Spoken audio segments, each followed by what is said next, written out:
একদিন এক নদীর ধারে একটি বট কুমির বাস করত। নদীতে তার রাজত্ব, মাছ, কাঁকড়া যা কিছু পেত সব খেয়ে ফেলত। একদিন কুমিরের দাঁতে অনেক খাবার আটকে গেল। দাঁতগুলোতে ব্যথা শুরু হল, মুখও ঠিকমতো বন্ধ করতে পারছিল না।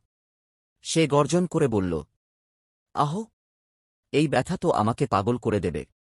ওই নদীর ধারে এক ছোট্ট পাখি থাকত, নাম তার চঞ্চল পাখি। সে কুমিরের কান্না শুনে উড়ে এল। পাখি জিজ্ঞেস করল, কি হয়েছে কুমিরদা, কেন এত কষ্ট পাচ্ছেন?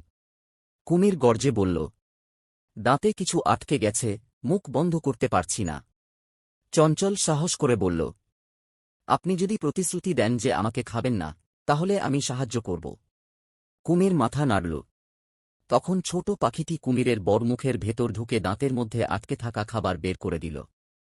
দাঁত পরিষ্কার হতেই কুমিরের ব্যথা চলে গেল।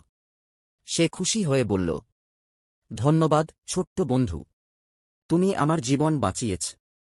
চঞ্চল পাখি হেসে বলল, আমরা যদি একে অপরকে সাহায্য করি, সবাই সুখে থাকতে পারি।